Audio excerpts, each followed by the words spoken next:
Hello and welcome back to another of my episodes of PS Crafty DIY. Let me show you how to make this Bansaw box.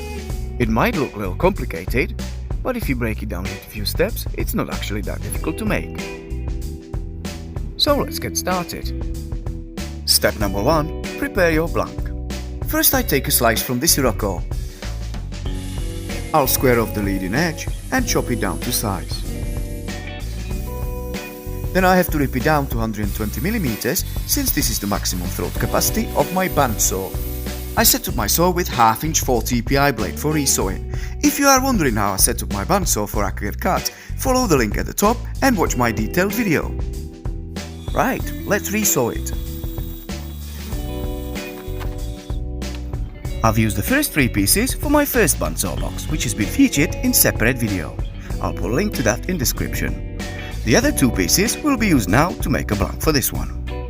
I'll just sandwich this piece of scrap plywood in between. This will save me some of the expensive Sirocco and throw in an interesting design feature at the same time. After I've let this set overnight, I'll square off the edges.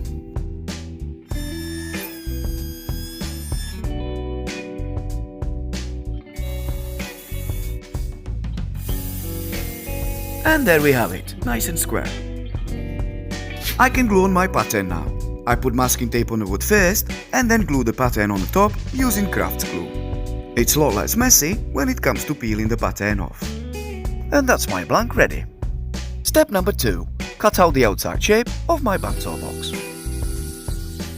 The saw is set with 3/16 of an inch 60 ppi blade for this cut, as well as for all the following cuts. I've purposely left the bottom of the box flat, so it's got something to stand on. Step number 3. Cut off the back piece. And there we have it. I'll save that for later. Step number 4. Cut out all the drawers. The stem will be my common blade entry into the workpiece for all my leaves, so I start my cut through that first. I then slowly start turning and cutting towards the tip of my first leaf where I stop, and carefully reverse the blade out. Then finish the cut from the other side. I then repeat the same process for all the rest of the drawers.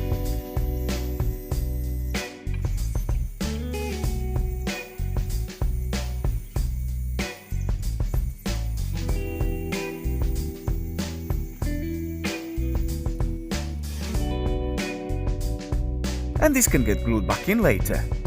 Step number 5. Cut the front and the back face of each drawer. I always try to find the side of the drawer that would provide the most stability for the cut. So that's the front off, and here comes the back.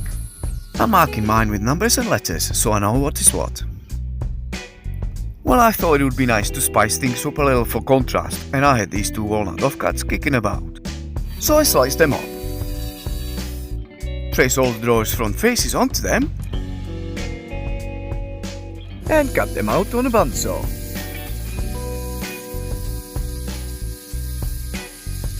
Step number 7. Cut out the inside of each drawer. I'm using a compass to draw my line for each cut and mark the orientation of each drawer to avoid cutting it upside down.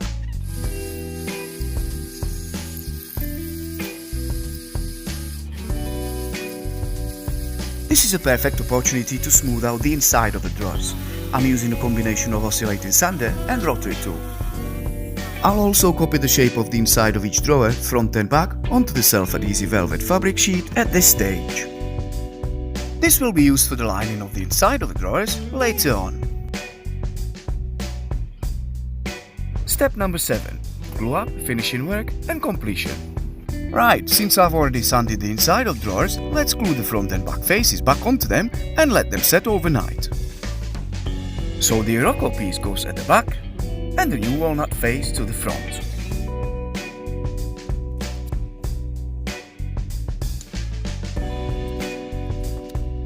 Moving on to Bansaw box shell.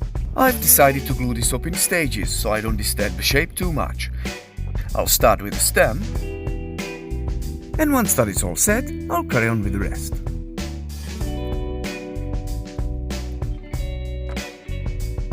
I will then fill the gaps with a mixture of the glue and sawdust.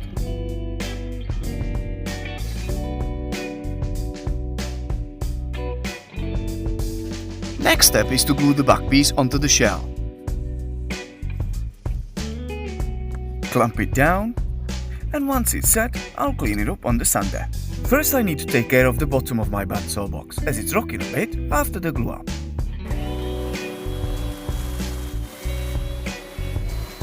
Then I'll sand down the back, and once that's reasonably flat, I'll smooth out the front.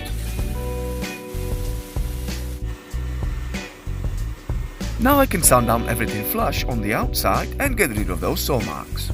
The spots I'm unable to reach with the belt, I tackle with a spindle, rotary tool, and by hand. I can then sand down all the drawers.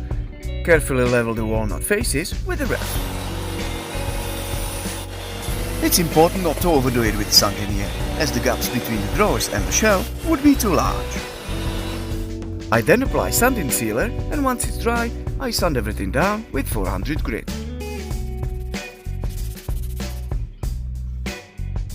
Time to make a drawer handles. I want them the exact same shape as the drawers, so I crop them on a computer and resize them to 25%. I'll cut these out on a scroll saw using the original Iroquois offcuts. And tweak them up with my rotary tool.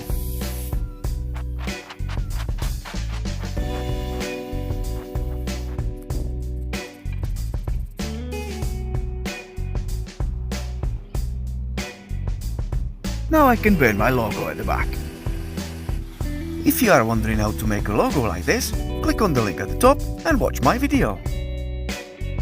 Well, I think I'm ready to apply some finish on. I'm using polymerized linseed oil. Watch the grain on the Iroquois pop. Beautiful. Now the drawer handles. Right, let's pop them on. I'm using 5-minute epoxy for that. And once they set, I can finish my drawers with linseed oil too.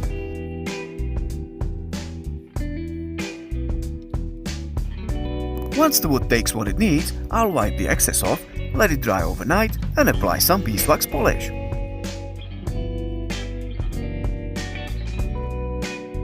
Alright, last thing I would like to show you is how I line my drawers with the velvet fabric. I cut the inside shapes of drawers that I've copied in step 7 with scissors, place them inside the drawers, then cut a strip of material the same width as the width of drawer and slowly stick it in.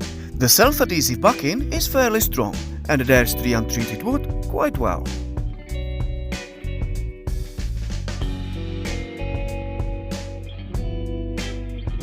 I then place strips of velvet fabric into the shell as well.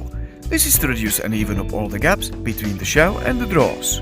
It will also achieve that nice and snug fit for the drawers, so they don't fall out when you tip the box upside down.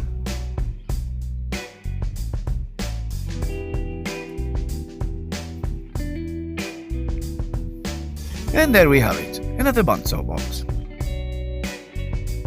If you have enjoyed this video, or if you have found it helpful, please let me know down in the comment section. Give me a like, share or subscribe, as it motivates me to create more content for you. Thank you all for watching.